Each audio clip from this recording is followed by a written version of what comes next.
Hello, good afternoon, good morning, and good evening, everyone. Welcome back for another Ask WHO Social Media Live Q&A session. It's me again, Yanowit Deshpanyawat, live from Geneva, Switzerland.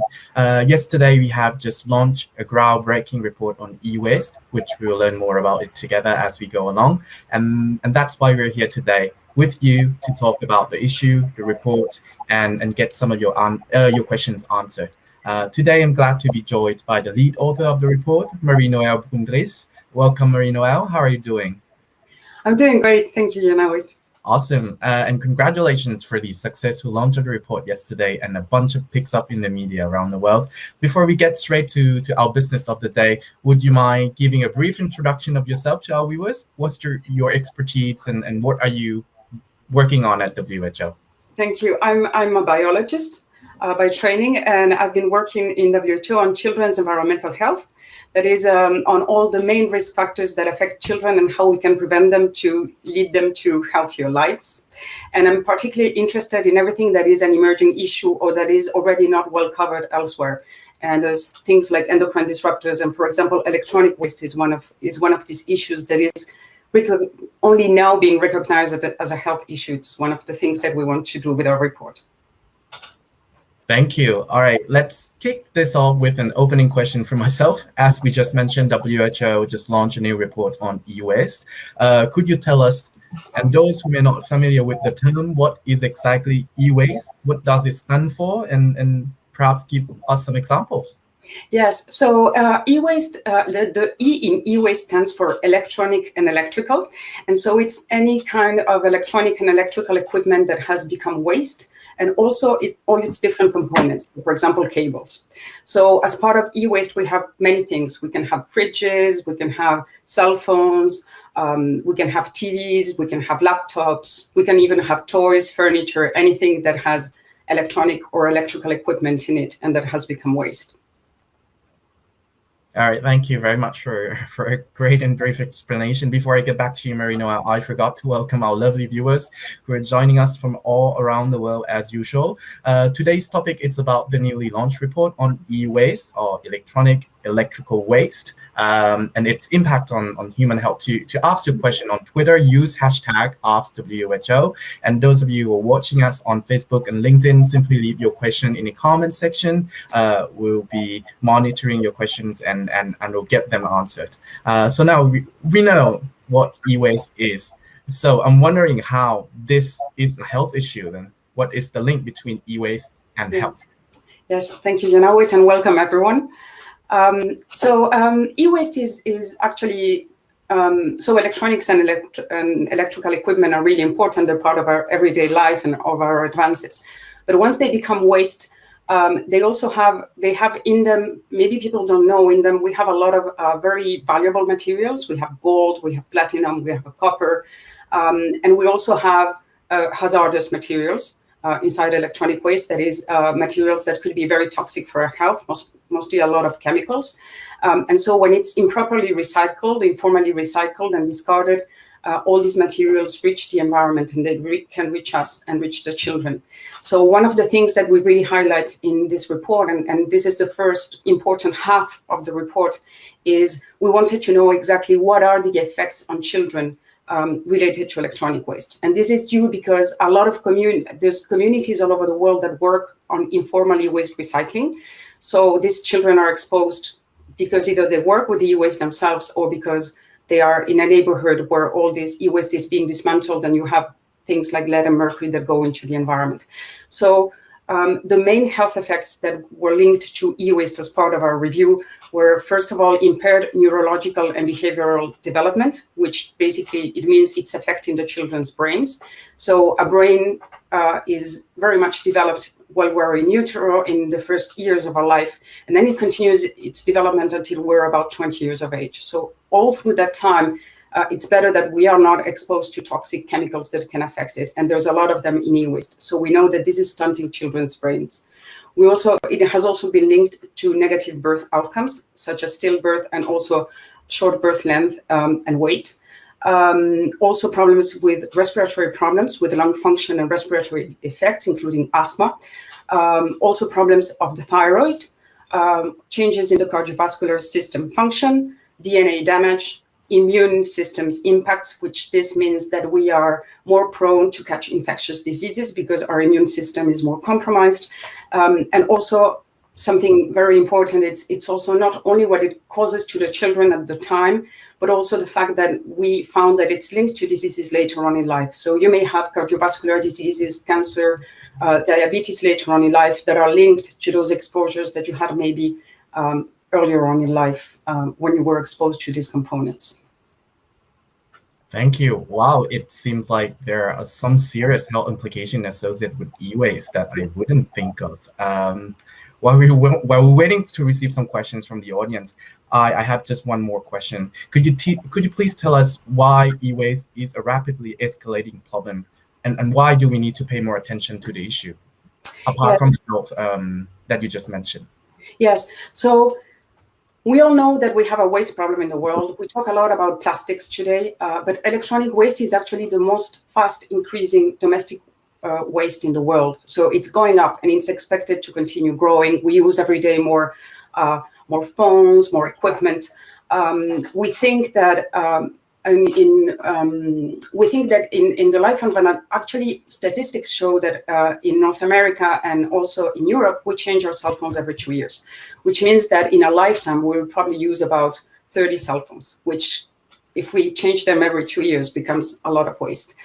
We estimate that today we produce every year about 53 million tons of electronic waste. This is estimated by other UN agencies, and only 17% of that is properly recycled.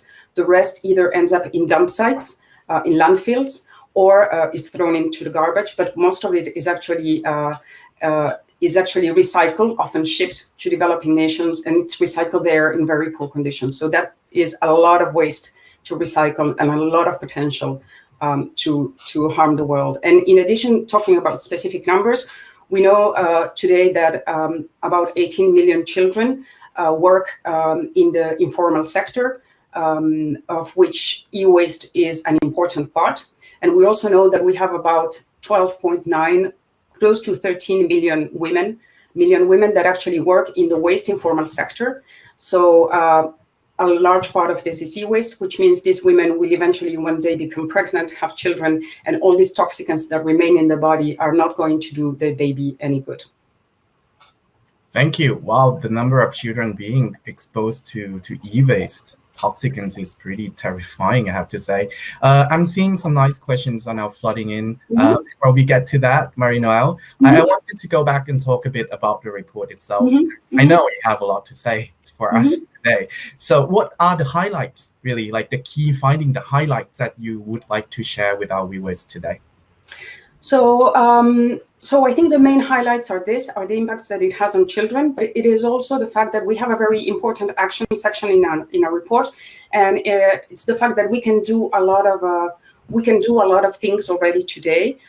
We highlight especially what the health sector can do, but the health sector and the health professionals cannot work on their own. They have to work with other sectors to make real changes. But we really highlight the actions that the health sector can take and how they can work with other sectors. And also we look at the different scenarios that we have all over the world on e-waste. So as I mentioned earlier, sometimes it's an e-waste recycling town, but many times e-waste is being recycled as part of other waste. So it is invisible, and this is what makes it particularly insidious. And then just to add a final point, I wanted to add that there's also one of the things that we highlight as well are the benefits of actually addressing this problem. For example, it was estimated that of the 17% e-waste that was recycled in 2019, we saved 15 million tons of carbon dioxide from being released into the environment, which is, we could be helping climate change at the same time. Thank you. And thank you everyone for sending in your questions. Seeing the first question here, and this could be a follow-up question of what you just said. What toxicants are normally found in e-waste, Marie-Noëlle? Perhaps you could reiterate the health impacts associated with these toxics as well. Yes. So we have over 1,000 toxicants found in e-waste, of dangerous chemicals found in e-waste, and heavy metals as well. There are many that are very bad, that are recognized to be very, very bad for our health, like lead and mercury, which are major neurotoxicants. We also have arsenic, we have cadmium, we have chromium. We have other toxic byproducts, for example, because of the way e-waste is recycled, many times it is burned or there's acid baths made to it. And so all of these different recycling activities, informal activities, actually leave these toxicants in the environment. And many of these toxicants are persistent, which means that they will remain in the environment. Sometimes e-waste is recycled next to a school, sometimes it's recycled inside the homes. So they will remain there for a long time, and actually they get volatilized afterwards with the air, and so they become air pollution, and they reach children who may not even be close to them. We also find them, and this is an alarming fact, we also find them in our food, in the food that is grown in the area where the e-waste is recycled, in the water. So we have a lot of ways in which we are exposed to it. There is just one number that I would like to mention. It is a single egg from an e-waste recycling town in Ghana. They did some measurements, studied some measurements, and they found that it had 220 times the amount of dioxins, which are cancerogenic, that are allowed as a daily intake by the European Food Safety Authorities. Oh, wow, that's very terrifying to hear that. So we have one interesting question here from on Facebook. SM Yasir, he or she asks, is there any kind of effects of mobile phone or e-waste as a mobile phone on your brain? So we didn't analyze the effects of mobile phones when they're working. But once they are waste, yes, because once again, they contain a lot of these materials. So once it becomes discarded, once it becomes thrown apart, once we recycle it informally, there is a lot of hazards in your mobile phone, but not when it's workable. I mean, we didn't look at the mobile phone when it is working. Thank you very much for your answer. And I think now everyone who is watching us might get a little bit more curious. And I see a number of our followers asking, how are we exposed to e-waste, and who is the most vulnerable here? So the most vulnerable populations are certainly the children, because they are growing, or even the child inside the mother's womb, because their organs are being developed, and they can be in contact with e-waste throughout ingestion, for example, through food, through inhalation, because they breathe the toxic components, through skin exposure, and also the transplacental exposure. So these toxic components also cross the placenta. So in terms of physiological vulnerabilities, they're definitely the most vulnerable. But we also see a lot of teenagers who are also vulnerable. But I think it's also a social issue. And there are the most economically deprived, the poor of the world, the ones who are doing this recycling, the ones who used to do waste recycling and now are doing e-waste recycling because it pays better, or because maybe you're working with electronics and it's a little bit more, it's a little bit more cool, let's say. So those are the people. There's people all over the world who are actually working with this and dismantling this, and those are the most vulnerable populations. Oh, wow. So I have a lot of questions coming in now. So I would just take a couple of them. First, I'm seeing here, so LinkedIn, we were asking, so only babies and women working in the waste activities are exposed to the toxins? No, so everyone. Actually, you have the workers. The workers are certainly the most exposed ones.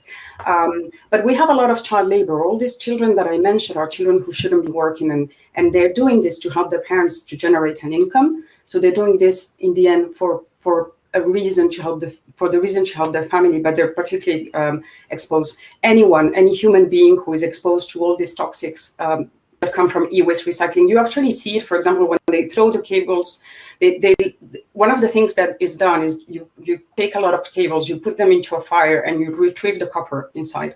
And there's lead around the cable, and there's also plastic around the cable. So that releases a lot of dioxins, which are cancerogen, into the air. So you see this very thick black smoke emanating from it. So I think the people most at risk are the ones working with it, are the ones and their families, but also the ones living in the same community. It's often, as I said, communities that are usually sometimes slums, sometimes communities that are poor and that are living with this as part of, that are making this as part of their life earning, as part of their income.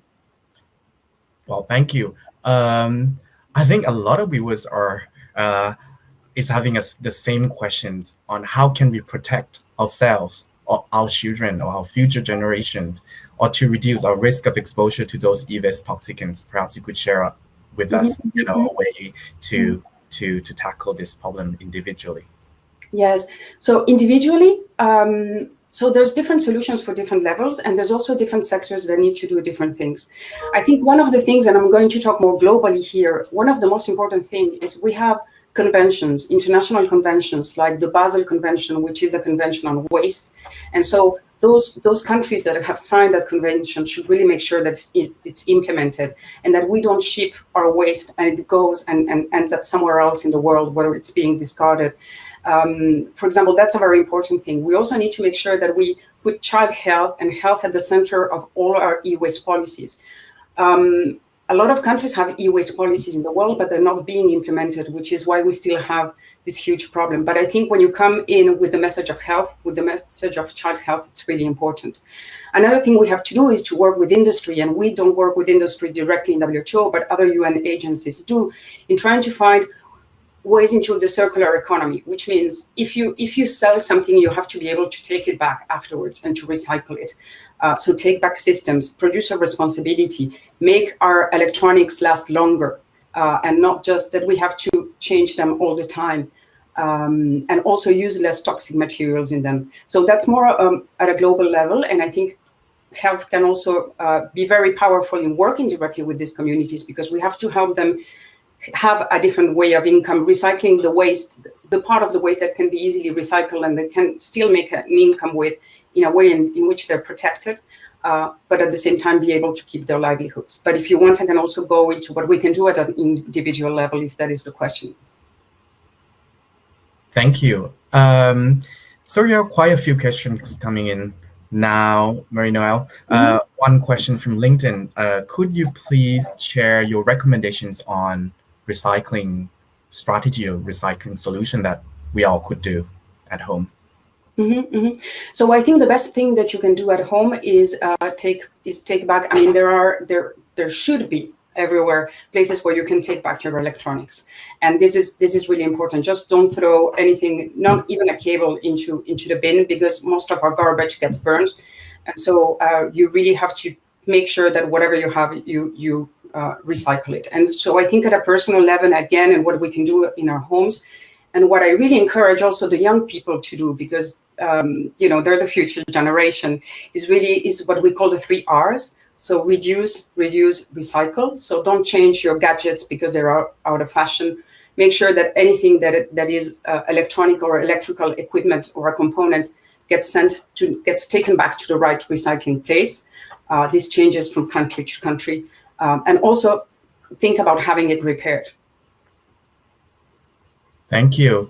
Guys, you heard it. 3 R's, reduce, reuse, and recycle. Just a quick reminder for all of you who just joined us, we are talking about e-waste and its impact on human health. We have here with us Marie-Noëlle Boundries, the lead author of the report, to answer all of your questions. You can send over a question or anything that you wanted to share with us using hashtag AskWHO on Twitter, or leave your question in the comment section if you're watching us on Facebook and LinkedIn.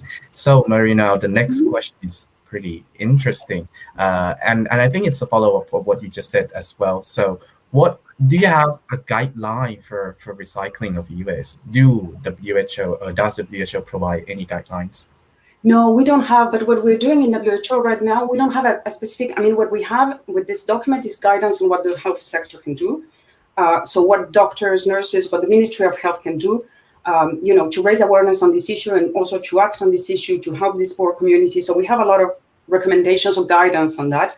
But we do work, we're part now of what we call the eWaste Coalition, which is 10 UN agencies and international conventions. We have the Basel Convention too, and we're working together. And what we're doing is putting all the different pieces of the puzzle together. So there are others who do have recommendation on what is the best way to recycle. And actually, not everything in e-waste can be recycled the same way. Some things are very simple to recycle, and others do require more high-tech facilities. So this is something that it's really important to do as well, is to be able to invest more in those kind of facilities so those can exist all over the world. Thank you. I think we've got a lot of questions about recycling. And Stephanie Lotus Baker, watching on Facebook, she said, I feel if recycling was made easier for more people around the world, we could all do better. Can you give some thoughts on this, please? Yes, of course. And I think, you know, throughout time, countries are improving their recycling systems. I think there's places, for example, where they pay you back when you bring back your old electronics, and they give you just a very small incentive. So there's different systems that are being put into place. But I think it's also, I agree with you, it's making more available recycling facilities or take-back facilities where it's easy for you to put. Now you can find, in some places, you can find bins, even in supermarkets, where you can just drop your smaller e-waste items. But this is something that little by little, every country will have to definitely start implementing. Yes, making recycling easier, or at least making take-back easier, not so much recycling. Thank you, Marino. That's very interesting. So here's another important question from Veronica Douglas, watching on Facebook as well. What about countries that do not have recycle policy in place? Yes. So again, this is why we're working together, because our aim is really to help countries to put policies in place. Our aim as WHO is to have health and child health at the center of those policies, because they're the biggest motivator for action. When you talk about health, it really moves the people, and you're really making it for, yes, it's not just talking about environment, it's really talking about us, it's talking about our children. So yes, so there's quite a few countries that do have policies in place, but they're not always implemented, and sometimes even international conventions, once they're signed, by the time they are actually implemented in a country, it takes a long time. So this is why we're trying to work as part of our WHO initiative, but also with other UN agencies, to come all together and to bring real change into the countries. Thank you, Marino. All right, we have another question from Ramanan Aptutan Munder from Facebook as well. Because you mentioned about mobile phones and how many we would have in a lifetime, 30 mobile phones on average. So he asked, mobile phone is the main e-waste of this century, right? How can we escape from this problem altogether? So I really think the main thing for us is to be able to, have mobile phones that will last for longer, and that we don't have to change them every couple of years. We could have mobile phones that last for many years. We could have a single charger. There is the technology, for example, to create just a single charger for a mobile phone. So I think it's really important, the role that industry plays in allowing us to actually have more sustainable and durable equipment. Thank you. All right, I'll take a couple more questions before we end our session today. We have a question on Twitter, actually. Someone is asking, how much does e-waste contribute to actually the global waste? Do you have any percentage? Or no, I don't. We didn't look into the percentage of it. We know it's an ever-growing stream, and we know the amount that is generated, but we haven't compared it with general waste. I'm sorry. All right, no problem. So I think I have some last question here. Let me see. Can you tell us how to protect children?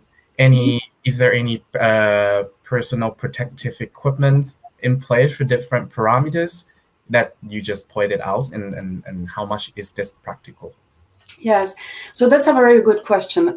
So in the places where this is happening, I think what's really important is that we must not allow children to be living there. So for example, if there's a neighborhood where e-waste recycling takes place, it can maybe happen in a specific place, in a workshop that is away from the homes, that is away from the schools, and where only workers go.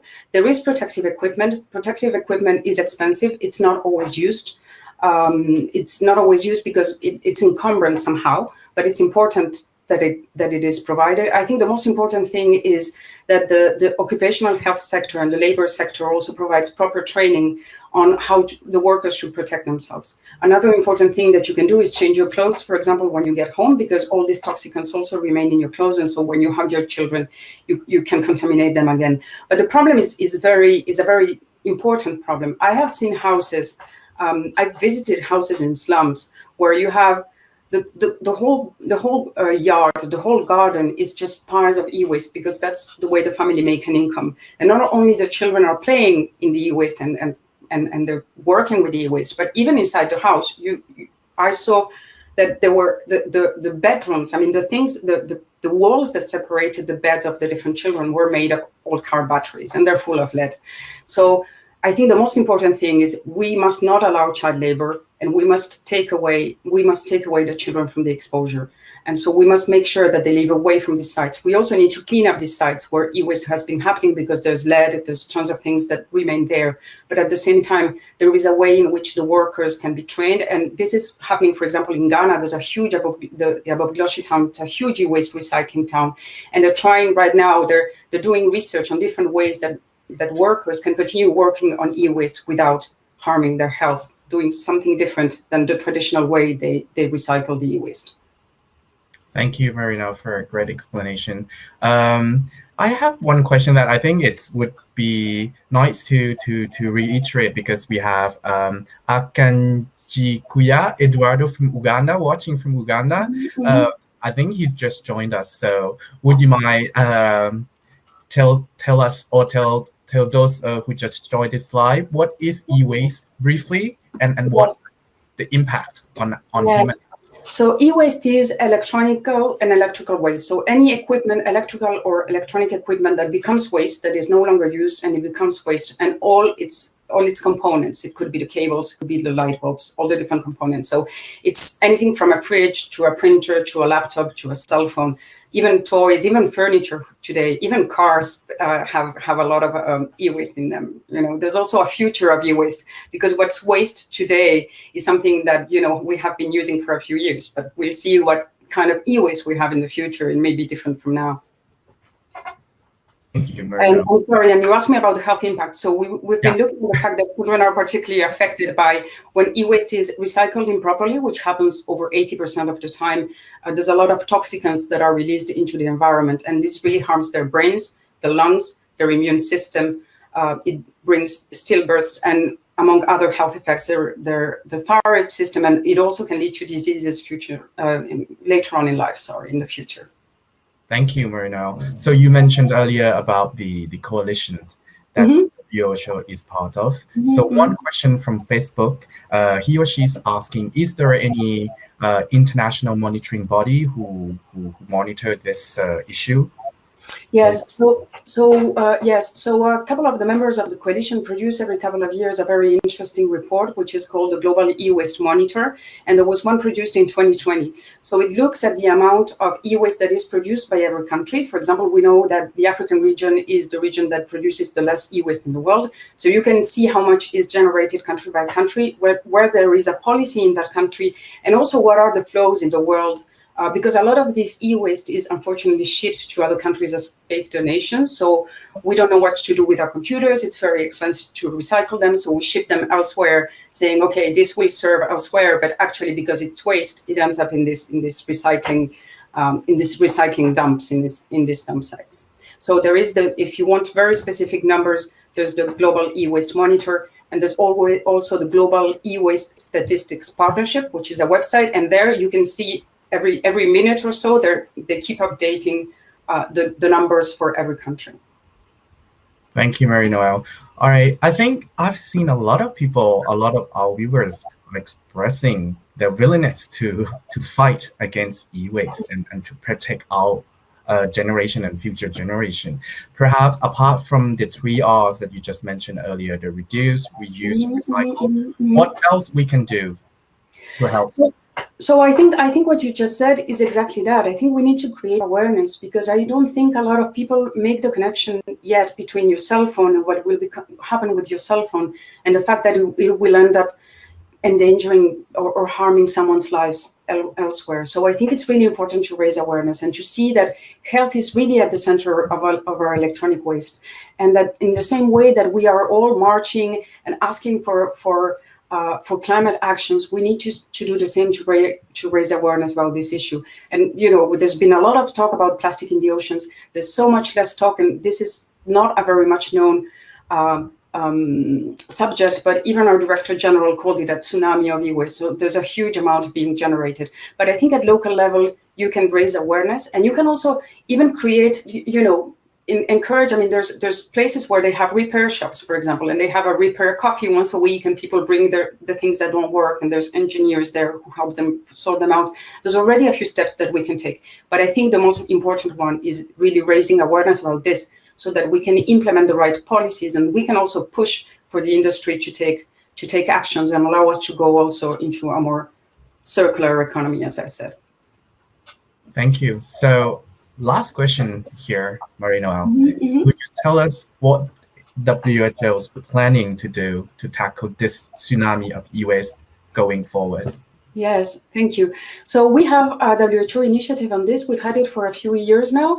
And one of our first main aims was really to bring forward the health and child health aspects of it. So we've been doing a lot of research. We've been publishing on this. And now with this report, it's the first time that we have a report like this in WHO, where we really make the connection between e-waste and child health. And also the second part of the report gives a lot of guidance on what can be done, especially by the health sector at national level, at local level, how to work with the communities, which other sectors to work with, what kind of policies to employ, what kind of monitoring to use to make sure that our policies are actually effective. So we're really trying to have health as a leader of the e-waste movement and really help us make these solutions come forward, because it's for the health of the people. But we are also working on several things on the initiative, but we're working mostly also on creating tools for the health sector to be able to better recognize this problem and to be able to treat it, but also to be able to report it to the authorities so something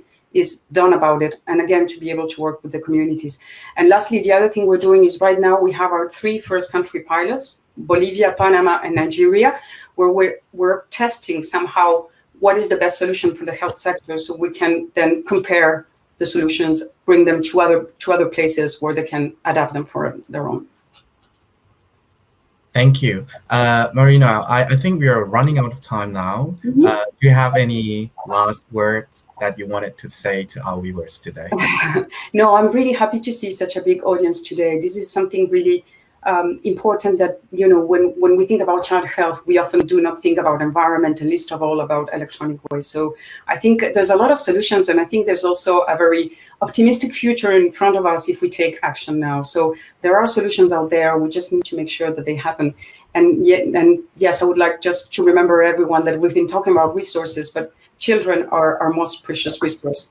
And they're also the future of our world and of our planet, and we must make sure that they're not harmed, and they're not specially harmed even before they are born. Well, thank you. That's a very nice closing remark. And everyone, the future is in our hand. 3 R's: reduce, reuse, and recycle to protect your health and the health of your loved ones. All right, if you want to learn more about WHO report on e-waste, children and digital dump sites, please visit our website, www.who.int. We will put the link to the report down below in the comment section, so you can go check it out directly after this live. And thank you everyone for tuning in from all over the world, from USA, Finland, Malta, Argentina, India, Mozambique, Pakistan, Brazil, Rwanda, Nigeria, Canada, Indonesia, Angola, Singapore, Malawi, Costa Rica, Portugal, Tanzania, Chad, Bangladesh, and many others. Thank you very much for sending in questions and sharing your thoughts in the comment section. I really appreciate it. And thank you, Marie-Noëlle, for taking the time to talk to us today. Thank you very much. Thank you, everyone. And last but not least, everyone, if you like this, give us a thumbs up and go follow us if you haven't already on our social media platforms for upcoming and exciting activities from the World Health Organization. And for today, thank you very much, and until next time.